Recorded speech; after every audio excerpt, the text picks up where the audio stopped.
warahmatullahi wabarakatuh.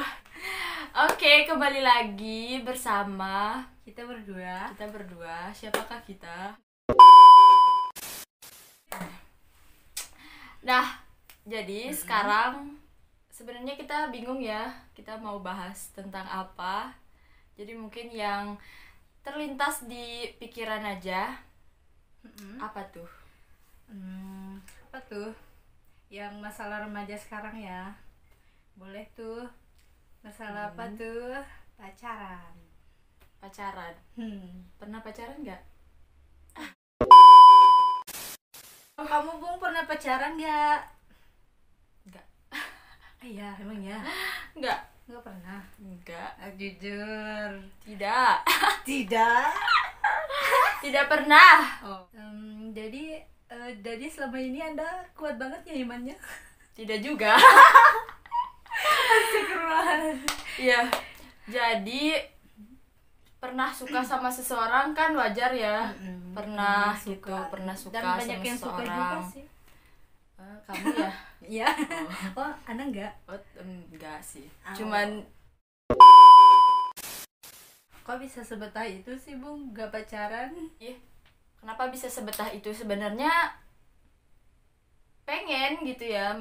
Tapi dulu kan pas SMP tuh paling parah-parahnya aku bergaul, maksudnya berkumpul dengan orang yang pacaran juga gitu. Maksudnya pada saat itu pacaran tuh ya biasa aja gitu. Iya, belum dapat hidayah juga ya. Ya mungkin ya, tapi kayak pada saat itu ya pengen juga gitu ngelihat orang lain pacaran gitu, karena ada yang perhatiin gitu-gitu kan. Maksudnya Kayak masalah remaja pada saat itu ya Iya. memang seperti itu gitu. Udah biasa saat itu ya, maksudnya biasa ngeliat orang yang pacaran terus ya berdua-duaan gitu. Pengen pada saat itu, tapi emang ketika SMP itu kan nggak dibolehin ya sama orang tua. Pertama nggak dibolehkan sama orang tua. Terus SMA juga sama, tidak dibolehkan juga. Jadi saya ini agak penakut gitu kan, maksudnya takut ketahuan gitu. Oh ya, jadi harus ada peran dari orang tua ya guys. Iya, jadi orang tua juga harus karena orang tua juga sadar gitu pada saat itu emang akibatnya dari kita begitu, akibatnya itu emang fatal sih. Banyak kejadian-kejadian, Banyak kasus ya. banyak kasus yang emang itu menjurus pada pernikahan di usia dini kayak gitu. Terus masalah-masalah lainnya, dan sebenarnya emang dalam Islam pun itu kan kita emang disuruh untuk mencegah gitu kan, mencegah mendekati. Nah, bukan Allah tuh nggak langsung melarang jangan kamu berzina gitu, tapi Allah bilang jangan kamu mendekati zina, karena emang aku ngerasain ketika apa ya, maksudnya kita manusia biasa, dan ketika fitrahnya emang manusia, maksudnya emang fitrahnya kita kan suka dengan lawan jenis, ya kan? Ya. Nah, tapi gimana caranya kita bisa mengontrol perasaan itu agar tidak menimbulkan sesuatu yang tidak diinginkan kayak gitu. Nah, syukurnya, beruntungnya aku pada saat itu orang tua itu emang melarang gitu untuk pacaran. Nah, barulah semenjak kuliah itu udah dikodein nih, carilah pendamping hidup kayak gitu. Tapi ketika sudah kuliah, aku udah tahu nih kalau misalnya ya pacaran itu tuh ya nggak boleh gitu dalam Islam kayak gitu. Tapi emang tidak semudah itu ya langsung bilang, maksudnya langsung nyuruh orang buat putus atau langsung nyuruh orang buat Nggak segampang itu ya. tidak segampang itu. Untuk bayangin orang udah bertahun-tahun pacaran gitu ya, terus disuruh putus. Misalnya kita yang bukan, atau kita hanya sekedar temennya nih, temennya nggak boleh tahu misalnya pacaran gini gitu kan, tapi kita hanya sebatas Mencontohkan. kayak cuman kita Ya, kita itu harusnya nggak boleh. kita harusnya mencontohkan tapi tidak menggurui istilahnya tuh. Jangan sampai kayak kita langsung ngomong nggak boleh loh pacaran gini gitu kan, tapi kita harus ya pelan-pelan aja gitu, maksudnya berdakwahnya itu dengan cara yang baik gitu, mencontohkan kayak gitu. Emang kita nggak akan langsung bilang ke orang tersebut gitu, tapi alhamdulillahnya nih, maksudnya di tempat aku kuliah itu bergaul dengan orang-orang yang tidak pacaran juga gitu dengan orang-orang yang istiqomah gitu dalam kesendirian mereka gitu. Bukan berarti kita ngenes juga ya, ya enggak juga gitu ya. Mungkin pada saat tertentu kita akan berpikir bahwa enak ya mereka gini-gini gitu. Tapi kan kita sadar nih bahwa apa yang kita lakukan tuh nggak baik gitu. Akhirnya kita kembali lagi gitu. Pada saat perjalanan misalnya di tengah kejombloan ini gitu kan, kan kita nggak langsung yang nggak mau gitu deket sama laki-laki gitu, nggak mau langsung. Pasti ada kan laki-laki yang datang gitu, maksudnya mungkin dengan main-main atau mungkin ada yang serius juga tapi kan dengan cara yang tidak baik gitu. Gimana kamu menanggapi?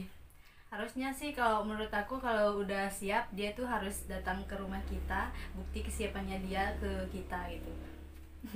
Gitu ya, karena banyak kan maksudnya yang mendekati dengan cara yang main-main gitu, dengan main-main dengan cara yang tidak baik gitu.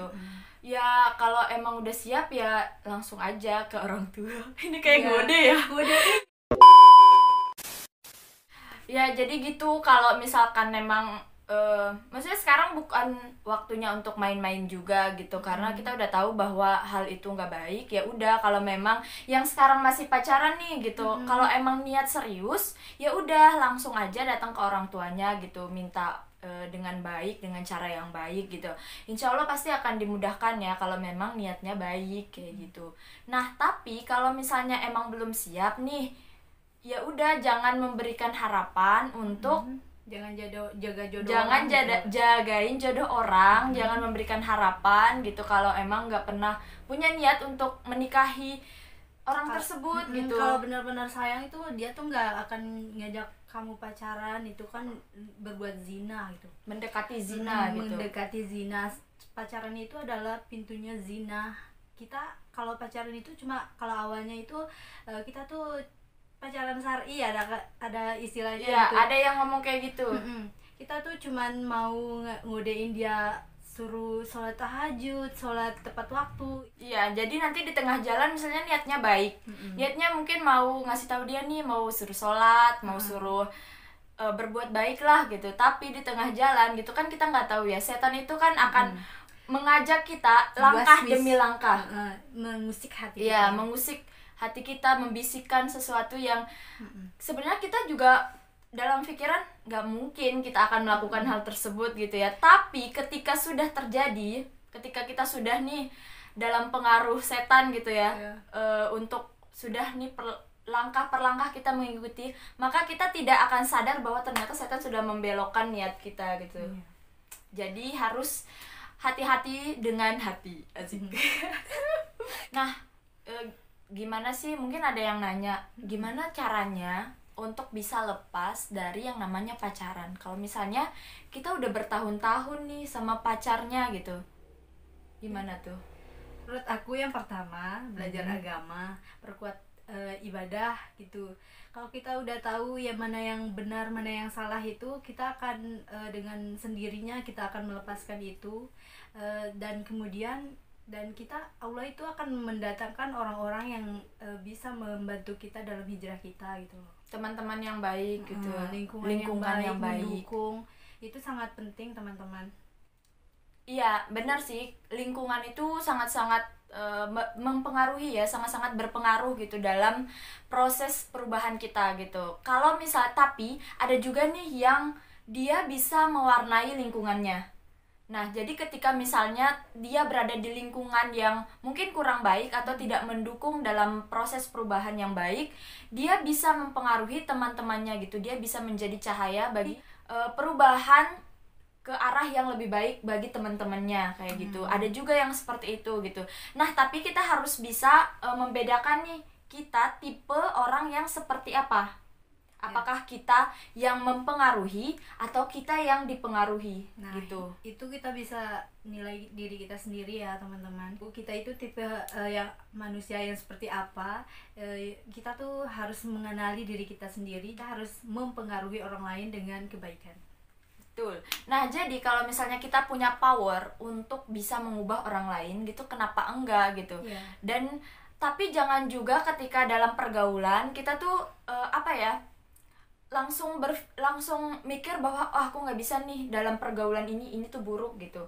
Kalau misalnya kita bisa mengubah pergaulan itu menjadi sesuatu yang positif, menjadi ke arah yang lebih baik, maka ya udah gitu, kita memang meniatkan diri kita untuk bisa mempengaruhi orang lain. Jadi jangan sampai kita kayak tidak ingin bergaul lagi dengan orang yang mungkin kita anggap mereka buruk nih gitu. Tapi sebisa mungkin kita meniatkan diri kita untuk kita yang bisa mengajak mereka pada kebaikan gitu. Bukankah ketika kita mengajak seseorang berbuat baik, maka pahala juga akan mengalirkan untuk kita sendiri gitu, karena kita sudah mengajak orang-orang pada kebaikan gitu. Oke, mungkin itu aja untuk di video kali ini. Kalau misalnya banyak yang merasakan hal yang sama, semoga ada hal-hal positif yang bisa diambil dari video ini. Ya, semoga ada hal-hal yang bermanfaat buat teman-teman dan ini bisa menjadi pelajaran buat kita semua. Jika tayangan ini bermanfaat, jangan lupa untuk like, comment, share, and subscribe. Dan terima kasih sudah menonton. Wassalamualaikum warahmatullahi wabarakatuh.